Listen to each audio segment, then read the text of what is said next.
उस्मान बेटे, तुम अपनी मोहब्बत की वजह से उदास मत हो। ये तुम्हें ज़ेब नहीं देता। इस वक्त मोहब्बत मसला नहीं है बमसी साहब। बेटे, तो फिर अपना मसला इस सफेद बालों वाले बामसी को बताओ।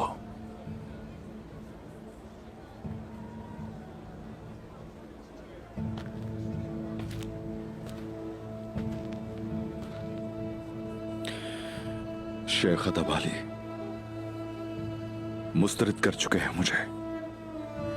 मुझे बात करने लायक नहीं समझते।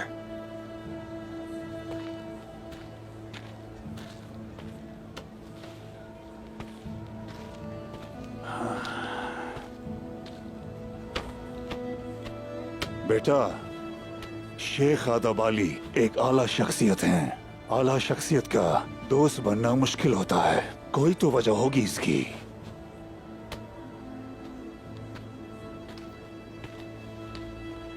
बेटा, अब तुम होशियार हो जाओ। ये उदास होने का वक्त नहीं है। सुनो, नेकिया से एक काफला कोलो जासार जा रहा है।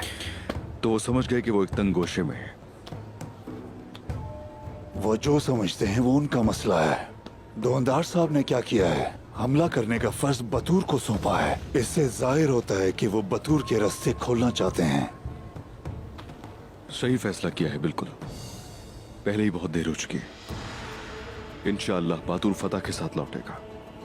आलिशार का सामना करते हुए उसे साबित कदमी से खड़े होना होगा।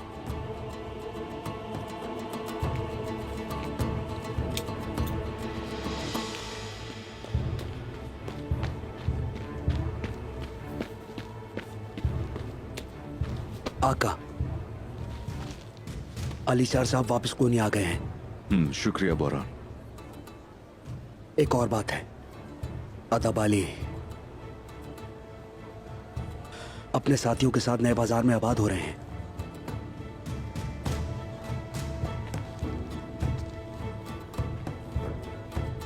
हुजूर, यही सही वक्त है।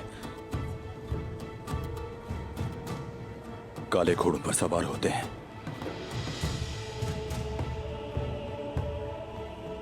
आलिशार पर गहरी नजर रखना, समझ गए? जैसे ही कुछ हो खबर करना। जैसे आपका हुक्म। बमसी साहब, नए बाजार जा रहा हूं मैं। कबीला आपके हवाले है। ठीक है उस्मान बेटा।